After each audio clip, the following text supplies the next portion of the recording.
Profesor Contreras, diputado nacional de Vox, catedrático de Filosofía del Derecho de la Universidad de Sevilla.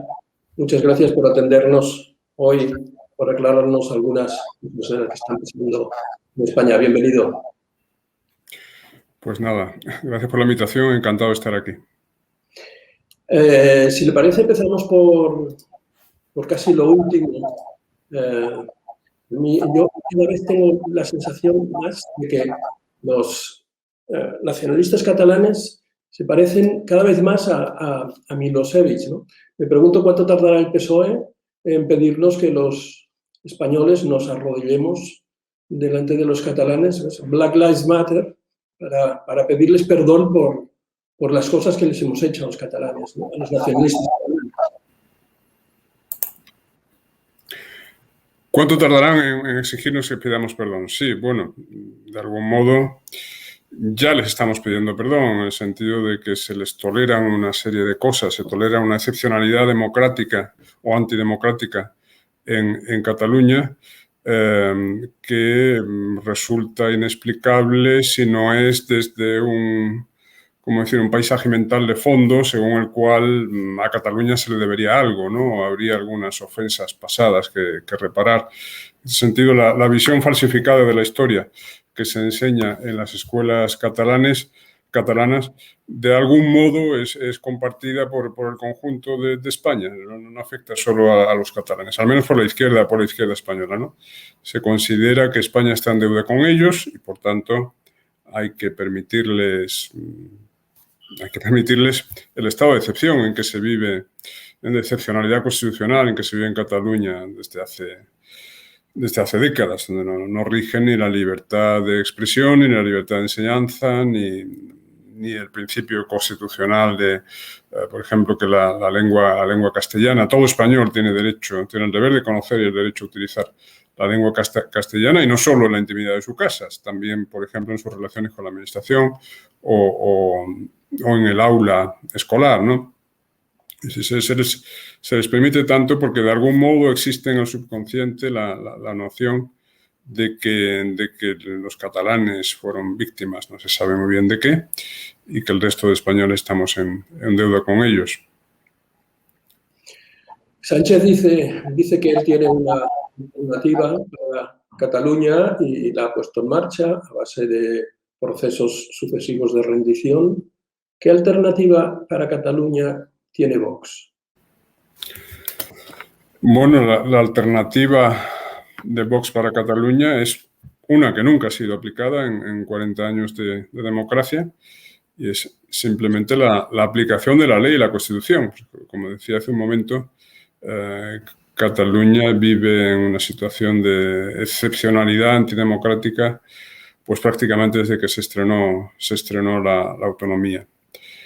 Y se ha intentado todo menos aplicar la ley, ¿no? En ese sentido, se desperdició una oportunidad irrepetible, esperemos que no irrepetible, esperemos que haya una segunda ocasión, pero se desperdició una oportunidad preciosa, sin duda, en 2017, después del fallido golpe secesionista, ¿no?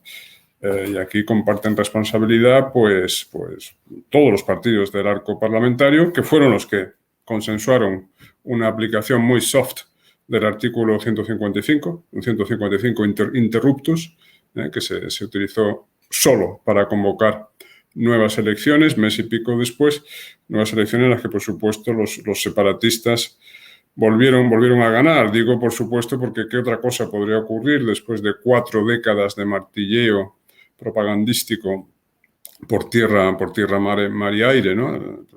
La enseñanza, los medios de comunicación públicos, que allí son muy numerosos y omnipresentes, etcétera. Entonces, en Vox, por cierto, no estaba todavía en las instrucciones cuando ocurrió aquello. Se hubiera debido aprovechar la oportunidad para desmantelar precisamente ese aparato de adoctrinamiento. Es decir, la suspensión de la autonomía hubiese debido ser sine die, lo cual no significa eternamente, pero sí el tiempo suficiente para restablecer la normalidad constitucional, desmantelar el aparato de adoctrinamiento y ver qué ocurre cuando por primera vez se aplica realmente la ley de la Constitución en Cataluña durante varios años, ¿no? Mucho más poderosa, mucho más fuerte de lo que imaginamos, y 40 años de socavamiento constante de la identidad española de Cataluña y de creación artificial de una nueva identidad nacional no han conseguido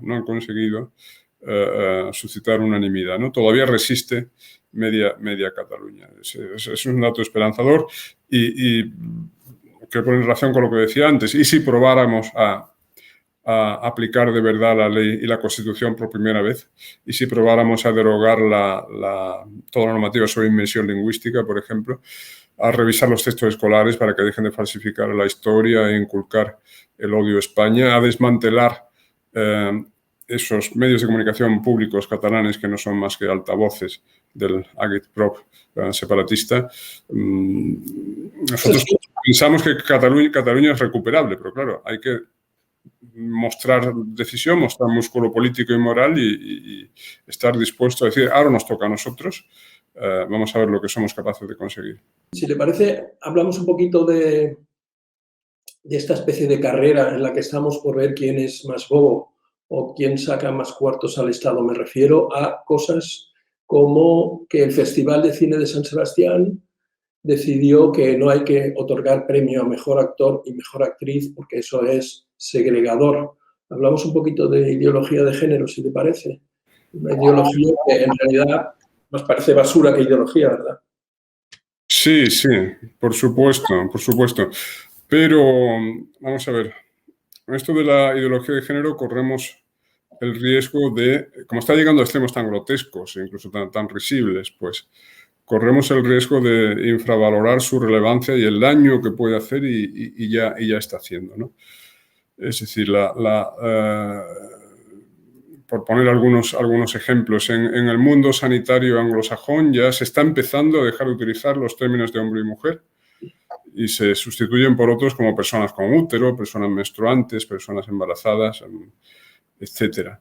Y en la Cámara de Representantes de Estados Unidos se registró, por cierto, no sé si ha llegado a ser votada, porque esto lo leí hace unos meses y no he seguido el asunto, pero había una petición del Partido Demócrata para que en los documentos, en el lenguaje oficial del Parlamento, de la Cámara de Representantes, no se utilicen las palabras madre, padre, hijo, hija, ningún término gender specific, ningún término con género, ¿no? Y fuesen sustituidos por términos con género neutro como parent. De ahí viene lo de parentalidad que hemos copiado aquí. Es significativo que ya no se habla de paternidad, sino de parentalidad, ¿no? Sibling, child, etc. Bueno, y no hace falta que recuerde lo que le ocurrió al autobús de Azzoíri hace 3 años, o 4, ¿no? Cuando tuvisteis la audacia de salir a la calle con ese mensaje subversivo de los niños tienen pene, las niñas tienen vulvas. El autobús fue apedreado, fue multado, fue prohibido, de hecho, en varias ciudades. Bueno, pues todo esto que nos puede parecer folclore, porque conozco algunos que se ríen de todo esto. Esto no puede llegar muy lejos porque es tan absurdo, es tan... Bueno, consideremos, por ejemplo, que las encuestas más recientes, encuestas serias, institutos demoscópicos serios, ya entre un 10 y un 15% de los millennials, los veinteañeros y los adolescentes, se declaran o bien sin género, o bien transgénero, o bien homosexuales o bisexuales, ¿no? Digamos, los heterosexuales ya son solo un 80 y tantos %. Y consideremos, por ejemplo, que en Gran Bretaña el número de niños el número de niños que se declaran a sí mismos transexuales, que manifiestan su deseo de transicionar al otro sexo, se ha multiplicado por 44 en solo 10 años, un incremento del 4.400%, una explosión tal que ha suscitado incluso una investigación del gobierno británico para comprobar qué estaba ocurriendo. Y lo que está ocurriendo es que se permite la entrada en los colegios, bueno, aparte de un clima cultural general favorable a todo lo que sea subversión de la naturaleza humana, ¿no? Y en ese sentido, lo de cambiar de sexo parece como la última frontera, el último desafío a la naturaleza. Ya elegimos nuestro sexo. Esta es la apoteosis de la libertad humana. La naturaleza ya no nos determina. Por eso se habla de sexo asignado al nacer también en la jerga hospitalaria anglosajona. Sexo asignado al nacer, lo cual significa que tú nazcas con unos u otros genitales, no predetermina tu sexo. Tú, más adelante, cuando ya puedas elegir, en uso de tu libertad, pues escogerás tu sexo. Y no tiene por qué ser necesariamente el que indiquen tus genitales o tus cromosomas, ¿no? Entonces, no recuerdo que estaba diciendo, sí, un clima general, y también es que están dejándose que entren activistas en los colegios, activistas de organizaciones LGTB, que les explican a los niños pues todo eso, la teoría según la cual el sexo es una construcción personal o una elección personal, no es una realidad biológica, la biología no nos predetermina, y los escolares que les escuchan podrían muy bien ser chicos atrapados en cuerpos de chica o viceversa. Claro, ¿qué significa eso? Cualquier niño sugestionable, inseguro, que esté atravesando por una mala racha, yo qué sé, ha nacido un hermanito y mis padres ya no me hacen tanto caso. Antiguamente esto lo que generaba era que el niño volvía a hacerse pipí en la cama, por ejemplo, cuando ya había superado la fase de control de esfínteres, ¿no? Pues ahora, en lugar de hacerse en la cama, va a desarrollar la obsesión de que quizás se siente tan mal porque es un chico atrapado en un cuerpo de chica o viceversa, ¿no? Vamos a ver, la disforia de género existía, estaba descrita en los manuales de psiquiatría, etcétera, pero era una cosa extremadamente rara. Yo he leído cifras de una prevalencia de 0,015%, es decir, precisamente para impedir esa solución natural de la disforia, se les administran bloqueadores de la pubertad, antes de la pubertad. No llega a producirse esa inundación hormonal, por tanto al chico no le saldrá barba y bigote, a la chica no le crecerán los senos, etc. Al hacer esto, precisamente se impide la solución natural, es como abocarlos ya al cambio de sexo, ¿no? Y esto se hace con cualquier niño que manifieste incomodidad con el propio sexo. Cosa que puede deberse, como he dicho antes, no a que exista realmente disforia, sino a que el niño, influido por este clima cultural que insiste en la idea de que el sexo no es una realidad biológica y que hay chicos atrapados en copas de chica y tal, pues puede llegar a la conclusión errónea de que ellos son uno de esos, o canalice por esa vía, la vía de la falsa disforia, frustraciones de otro tipo, frustraciones como que sus padres no le hacen caso o que están atravesando una crisis emocional de tipo X, ¿no? Y uno de los hechos que confirma que estamos ante un fenómeno ¿cómo llamarlo? Ante una moda cultural, un fenómeno cultural, no un fenómeno biológico, es que se ha disparado el número de casos de supuesta disforia y, por tanto, de jóvenes que solicitan la transición al otro sexo en chicas, lo cual no encaja con la verdadera disforia que se daba sobre todo en chicos por este tema que he dicho antes de insuficiente impregnación de testosterona en el cerebro durante la gestación. Ahora se está disparando el fenómeno sobre todo en chicas. Esto lo ha investigado una autora norteamericana que es Abigail Shrier, que publicó hace un año y pico un libro que se llama Irreversible Damage, daño irreversible. Bueno, ella documenta cómo en 2 años se ha multiplicado por 4 el número de chicas de 12, 14 años que piden pasar al otro sexo.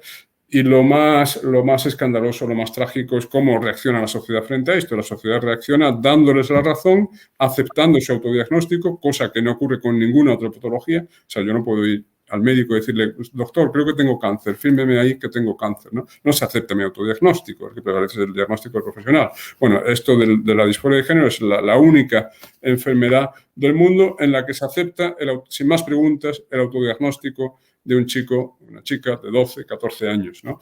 Es lo que llaman terapia de afirmación, que se utiliza también para la homosexualidad. A la homosexual en ningún caso puedes, intentar sugerirle que podría superar su tendencia o que no, eso ya es ilegal, ¿no? Tú tienes que reafirmarle en lo que él manifiesta. Pues ese mismo esquema se está aplicando a lo de la transexualidad. Aparece una niña de 12 años que a lo mejor está incómoda, por ejemplo, porque le ha llegado la regla y es un rollo eso de tener la regla, ¿no? Y se le ocurre que estaría más cómoda siendo chico y el psicólogo pues tiene que aplicarle terapia de afirmación. Los padres de la chica, si son progres, van a celebrarlo, van a celebrar. Esto ocurre en el mundo anglosajón, ¿no? En las redes sociales damos a conocer al mundo que nuestra hija Lisa ahora se llama Peter, en realidad es un chico, lo ha sido siempre y lo será siempre. Y, tal. El sistema educativo también obliga a cambiar los pronombres, a cambiar el nombre, etc. Es decir, toda la sociedad reacciona, ya digo, asumiendo el autodiagnóstico de un adolescente que puede estar trastornado por otras razones y encauzándolos en una vía que a donde lleva es a la hormonación de por vida y a la mutilación genital, que es una cirugía de caballo verdaderamente brutal. La hormonación tiene una serie de contraindicaciones médicas, una serie de riesgos médicos. Yo no digo que pueda aceptarse como última ratio, última solución, cuando para los poquísimos casos de verdadera disforia que no es superada en la pubertad y tal, existen casos. Por cierto, algunos de esos, y me estoy acordando de Charlotte Goyard, por ejemplo, en España, fue la primera persona a la que se le reconoció registralmente su cambio de sexo. Algunos de ellos en toda esta polémica están con nosotros. El testimonio de Charlotte en este asunto es de un coraje absoluto y de una lucidez admirable. Es decir, yo no quiero que lo mío, que sé que es absolutamente excepcional, sea utilizado para confundir a los niños y para deconstruir categorías básicas de la naturaleza humana.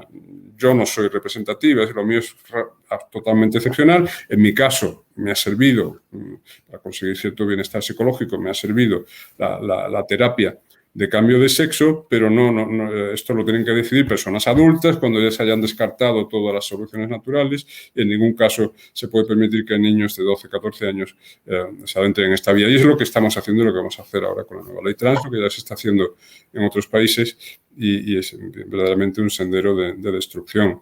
Usted mencionaba casos del Reino Unido y de Estados Unidos, pero en España no nos estamos quedando atrás. Parece que está prohibido, o va camino de ser prohibido, decir que solo la mujer puede dar a luz. O sea, sí. Claro, sí.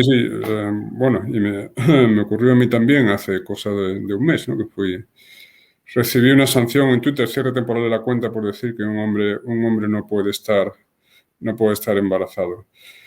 Sí, aquí ellos utilizan el truco de declarar discurso de odio cualquier afirmación que contradiga sus postulados básicos, ¿no?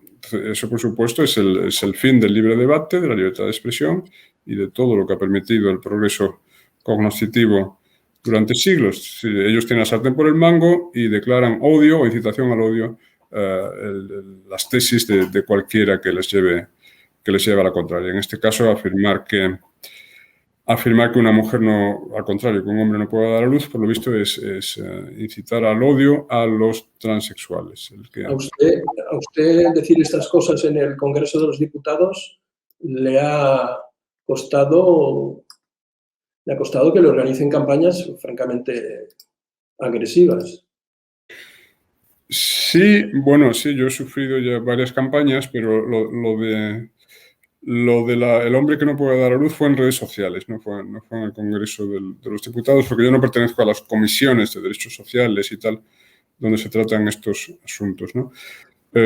Si estuviera ahí lo diría, por supuesto, pero ya lo dicen mis compañeras que dicen cosas parecidas. Mis compañeras del grupo parlamentario, y compañeras porque en la Comisión de Derechos Sociales hay solo mujeres. Pero no, la campaña contra mí por cosas que dije en el Congreso fue por lo del cambio climático y sacaron de contexto una frase, una intervención mía sobre el cambio climático. Concretamente cuando dije que en el mundo muere mucha más gente de frío que de calor, lo cual es una verdad científica confirmada, por ejemplo, por la revista The Lancet, que es la revista médica más prestigiosa del mundo, ¿no? Quiero decir, causas asociadas al frío y causas asociadas al calor. Esto quería ilustrar la idea que desarrollé con otros argumentos y de manera más extensa, pero claro, eso ellos no lo sacan, ellos entresacan la frase que creen que pueden ridiculizar. Era para ilustrar la tesis de que, bueno, no está claro cuál sea la temperatura óptima para la humanidad y quizás es un error presuponer que la temperatura óptima es la que había a mediados del siglo XIX, cuando empezó a subir la temperatura, y que, bueno, en general el calor es propicio para la vida, el frío, en cambio, quiero decir, lo que es un desierto biológico absoluto, donde no es posible la vida en absoluto, es en la Antártida, por ejemplo. En la Antártida no hay ninguna forma de vida. En cambio, en las zonas más cálidas del planeta, qué sé yo, en el Ecuador, pues hay una vida vegetal y animal pues lujuriante, ¿no? Es decir, la idea era esa, que nos precipitamos al dar por supuesto que todo calentamiento tenga que ser necesariamente desastroso. Por supuesto, habrá efectos buenos para algunas cosas, malos para otras cosas, habrá que sopesar. A partir de cierto umbral, claramente van a ser mayores los efectos negativos que los positivos. En fin, era una argumentación compleja, pero ellos son expertos en simplificar para ridiculizar, sobre todo en sacar de contexto. Sí, sí. Varios miles de personas a través de una campaña de Hazte Oír le expresaron su apoyo por esta y otras causas por las que usted ha sido atacado. No sé si eso sirve mucho de ánimo para seguir aguantando lo que personas como usted están aguantando. Claro que sirve, nosotros lo valoramos muchísimo cuando estamos bajo un bombardeo de estos, ver que hay gente que nos apoya y que valora lo que hacemos y que no estamos solos. Esto es importantísimo emocionalmente y lo agradezco mucho a Hazte Oír, que ya lo ha hecho en un par de ocasiones conmigo y lo ha hecho otras veces con otros personajes públicos que estaban bajo el fuego enemigo implacable. O sea que en esto, como en tantas cosas, pues hacéis una labor admirable. Hablando del fuego enemigo, hablamos un poquito del jardinero fiel. Me refiero al Partido Popular, que es un partido estupendo en la oposición, pero en cuanto llega al gobierno es perfecto para mantener intacta la legislación socialista. ¿Ustedes le están pidiendo ahora al Partido Popular que presente una moción de censura? Sí, estamos pidiendo que presente una moción de censura porque es el partido más fuerte ahora mismo en la aritmética parlamentaria actual, en la oposición, y por tanto le correspondería a él. Si lo hicimos nosotros en septiembre pasado es porque el Partido Popular no se decidía. Nosotros pensábamos que lo urgente de la situación pues requería una escenificación de la oposición total. Quiero decir, los españoles tienen que ver que las fuerzas de oposición utilizamos todos los recursos legales constitucionales a nuestro alcance para intentar pararle los pies a este gobierno. Y la moción de censura es el más importante de ellos, ¿no? Y ya sabíamos que la aritmética parlamentaria actual hacía muy, muy difícil la victoria de esa moción de censura, pero se consiguen cosas, se consigue que el gobierno tenga que retratarse en un debate sobre todos los temas, se consigue que se visualice la existencia de una alternativa que está lista para asumir el poder en cuanto los españoles lo deseen, y se consigue que los aliados del gobierno también se retraten ante sus propios electorados y ante el conjunto de los españoles. Y en lo que se refiere a los aliados, en septiembre quizás era más difícil, incluso si el PP hubiese votado a favor de la moción de censura de Vox, conseguir una coalición victoriosa. Ahora quizás la cosa podría ser más factible, ¿no? En el sentido que la situación ha continuado deteriorándose y quién sabe lo que votarían fuerzas que están ahí un poco en tierra de nadie, los canarios, los de Nueva Canaria, los del Partido Regionalista Cántabro, el de Teruel existe, etcétera. Es decir, si el Partido Popular, Vox y Ciudadanos votan a favor, ya suma 150 y tantos escaños. Y después, sumando votos de Navarra suma, de Teruel, de Canarias, tal, estaríamos peligrosamente cerca de la mayoría necesaria. Digo peligrosamente para este gobierno, por supuesto. En todo caso, les debemos a los españoles intentarlo y agotar todos los recursos. Dígame, ¿usted cree que hay dos partidos populares ahora, el de Casado y el de Ayuso? El de Casado, los gallegos y el de Ayuso. No, yo no lo creo. Yo creo que mucha gente está deseando creer eso. Gente que por las razones que sea pues no consigue dejar de votar al Partido Popular por inercia vital o por tradición familiar o y quieren creer que Ayuso pues, puede imprimir un nuevo rumbo pues, más valiente y más de principios al Partido Popular. Pero, en fin, yo me limito a recordar que eso mismo se creyó hace 3 años en relación a Casado, ¿no? En 2018, el verano de 2018, hace 3 años exactamente. Casado representaba precisamente el rearme moral e ideológico del PP frente a Soraya Sáenz de Santamaría, que representaba la continuación del rajoyismo y en fin, la visión tecnocrática, sin ideología y tal. Bueno, ya estamos viendo qué ha significado el rearme ideológico de Casado, ¿no? Es decir, el PP, bueno, por eso tuvo que nacer Vox y por eso muchos que jamás habíamos estado en política ni afiliados a nada, nos sentimos obligados a apoyarlo, porque realmente se ha confirmado ya históricamente durante décadas la incapacidad del Partido Popular para dar la batalla cultural frente a la izquierda. Y por batalla cultural entiendo todo lo que no sea el tema catalán que decíamos antes, pero también todos los temas de bioética, aborto, eutanasia, modelo de familia, todo esto del género y la transexualidad y las leyes LGTBI, las leyes sobre feminismo. El feminismo es otra ideología venenosa que está envenenando a la sociedad, sobre todo a los jóvenes, y enfrentando a los sexos entre sí, que es lo más trágico que puede ocurrir a una sociedad, ¿no? Una guerra de sexos. Y están consiguiendo no la guerra, o al menos no mayoritariamente, pero sí la desconfianza. Está aumentando la desconfianza entre hombres y mujeres y no sé cómo decirlo, la hostilidad, y eso es terrible. Bueno, pues no contemos con el PP para presentar batalla a la izquierda en ninguno de estos asuntos. Y esto lo puedo confirmar porque lo veo diariamente en las votaciones del Congreso, como en todos estos asuntos, especialmente los de género. Una y otra vez Vox se queda solo frente al consenso progre, un consenso progre que incluye a PP y Ciudadanos. Y por supuesto no creo que nada de eso vaya a cambiar con Ayuso. Por otra parte, Ayuso no es la líder del PP y no creo que Casado se vaya a dejar reemplazar así como así, ¿no? ¿Lleva usted en el Congreso de los Diputados 2 años? Sí, 2 años, sí, en elecciones de noviembre del 19, aunque el primer año ha sido especial por el tema de la epidemia, sí. Estaba antes, se dedicaba todo el tiempo a la enseñanza, a la universidad, a su cátedra. Ahora está en medio iba a decir de la pelea, porque la política en España ahora es un ring de boxeo. ¿Le ha valido la pena todo lo que ha tenido, el precio que ha tenido que pagar por estar en la política y alejarse un poco de su actividad docente? ¿Le ha valido la pena? ¿Vale la pena hacer política?